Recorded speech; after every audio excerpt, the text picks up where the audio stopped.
Thank you so much. Salam alaikum, namaste, dear friends. Thank you so much for having me here. It's an honor to speak to you all. And I don't think I need to tell any of you that Islamophobia is one of the greatest evils of our time. And this country is leading the way in that evil. In the UK at points over the last few years, Islamophobia has made up to half of religiously motivated hate crimes. You are 8 times more likely in the NHS to be referred to the Inhumane Prevent program if you are Muslim than if you belong to any other religious group. Muslims make up 6% of the population, but 18% of the prison population.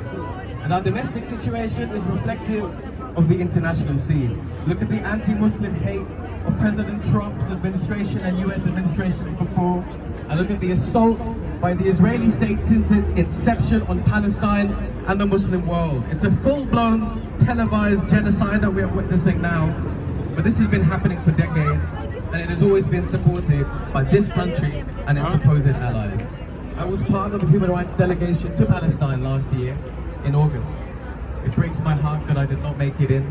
I was detained and then left stranded in the Jordanian borderland by the Israelis. It breaks my heart, shame. It breaks my heart that I did not make it into Palestine. I wanted to witness, I wanted to bear witness, I wanted to be there in solidarity, and I wanted to provide protective presence. That was the plan. But I came back with a heavy heart. When I was held for 5 or 6 hours, the Israeli security led me from room to room, screaming and laughing at me during questioning. Please don't think for 1 second that I'm complaining at all. This experience is minuscule. It is absolutely nothing. But I'm just telling you about my experience. That's all I can do. We are here to protest against some of the greatest crimes of our time and the censorship around these by organizations like the BBC. Whenever I was taken back to the main detention section there, I was surrounded by Palestinians, also detained. I was scared and...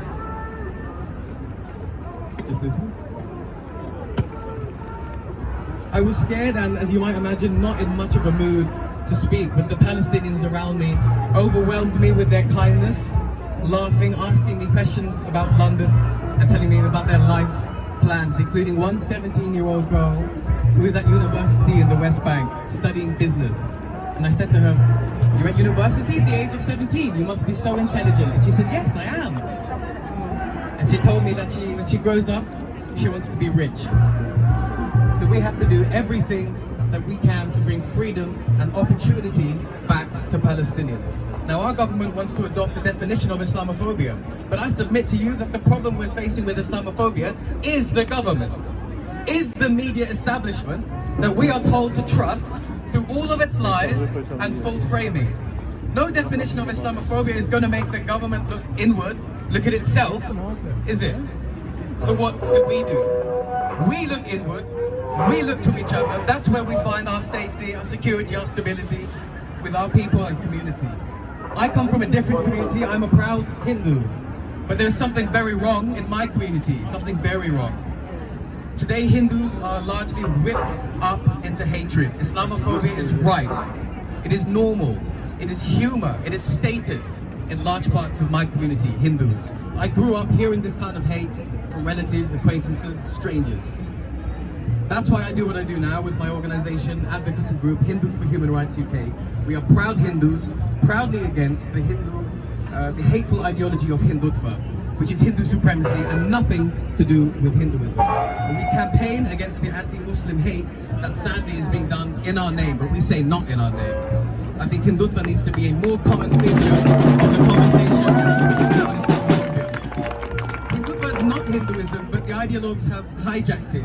How can these people be real Hindus when in one sentence they talk about Hindu values and in the next sentence they say that Muslims are infiltrators that have too many children? Do you know who said that? The Prime Minister of India, Narendra Modi. He and his party, the BJP, have been trying to destroy secular India and replace it with a grotesque Hindu state. And they formed a deep alliance with Israel, when India was always traditionally on the side of Palestinians. Hindutva and Zionism are two evil twin ideologies. But these people are not opposed. Firstly, look at all of us here, but also look at us. We are Hindus that speak out against this hatred. We are Hindus in solidarity with our Muslim sisters and brothers and with Palestine.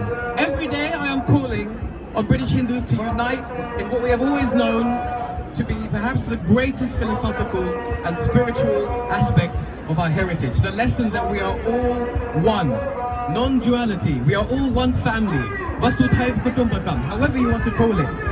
Along this way, the lesson has been lost to mainstream Hindu society, but it is not lost to history and it is not lost to us. We Hindus that believe in oneness still exist, we still love all, and we are here to reassert the truth of our ancient wisdom.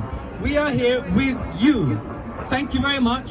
Free Palestine. And let's finish with that phrase that the authorities are so scared of. From the river to the sea, Palestine will be free.